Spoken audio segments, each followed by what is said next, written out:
ನೀವಿನ್ನೂ ಪ್ಲಾಸ್ಟಿಕ್ ಇಲ್ಲ wooden chopping board ಅನ್ನ ಬಳಸ್ತೀರಾ? ಹಾಗಿದ್ರೆ ವಿಡಿಯೋನ ಸ್ಕಿಪ್ ಮಾಡಬೇಡಿ. ಪ್ಲಾಸ್ಟಿಕ್ ಇಂದ ಕ್ಯಾನ್ಸರ್ ಆಗುತ್ತೆ ಅಂತ ಎಲ್ಲರಿಗೂ ಗೊತ್ತು. ತರಕಾರಿ ಕಟ್ ಮಾಡುವಾಗ ಇದ್ರ ಮೇಲೆ ಸ್ಕ್ರಾಚಸ್ ಆಗ್ತಾನೆ ಇತ್ತು, ಹಾಗಾಗಿ ನಾನು ಇದನ್ನ ಡಿಸ್ಕಾರ್ಡ್ ಮಾಡಿದೆ. ಆಮೇಲೆ ನಾನು ವುಡನ್ ಚಾಪಿಂಗ್ ಬೋರ್ಡಿಗೆ ಸ್ವಿಚ್ ಆದೆ.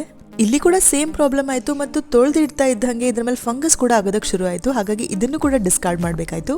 ಆಮೇಲೆ ಒಂದ್ ದಿವಸ ಹಾಗೆ ಸ್ಕ್ರಾಲ್ ಮಾಡ್ತಾ ಇದ್ದಾಗ ನನ್ನ ಕಣ್ ಮುಂದೆ ಬಂದಿದೆ ಡಿಕೋಜಾ ಅವರ ಸ್ಟೀಲ್ ಚಾಪಿಂಗ್ ಬೋರ್ಡ್.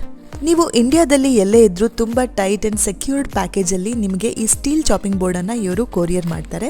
ಈ ತರ ಕ್ಲಿಪ್ ಕೊಟ್ಟಿರೋದ್ರಿಂದ ನೀವು ಇದನ್ನ ಆರಾಮಾಗಿ ಕಿಚನ್ ಪ್ಲಾಟ್ಫಾರ್ಮ್ ಮೇಲೆ ಫಿಕ್ಸ್ ಮಾಡ್ಕೊಳ್ಬಹುದು. ಅಂಡ್ ಇದು ಸಖತ್ ದೊಡ್ಡದಾಗಿದೆ ಅಂಡ್ ಸ್ಟರ್ಡಿ ಕೂಡ. ಬರೀ ಹಣ್ಣು ತರಕಾರಿ ಕತ್ತರಿಸೋದು ಮಾತ್ರ ಅಲ್ಲ, ನೀವು ಇದ್ರ ಮೇಲೆ ಚಪಾತಿ ಅಥವಾ ರೊಟ್ಟಿ ಹಿಟ್ಟನ್ನು ಕೂಡ ಆರಾಮಾಗಿ ನಾದ್ಕೊಳ್ಬಹುದು. ಇದನ್ನ ಕ್ಲೀನ್ ಮಾಡೋದು ತುಂಬಾನೇ easy and mainly toxin proof and plastic free ಆಗಿರೋದ್ರಿಂದ ಇದು ತುಂಬಾನೇ ಸೇಫ್. ಇದು ತುಕ್ಕು ಹಿಡಿಯಲ್ಲ, ಹಾಗೆ ಕಿಚನ್ ಅಲ್ಲಿ ಸ್ಟೈಲಿಶ್ ಆಗಿ ಕೂಡ ಕಾಣಿಸುತ್ತೆ.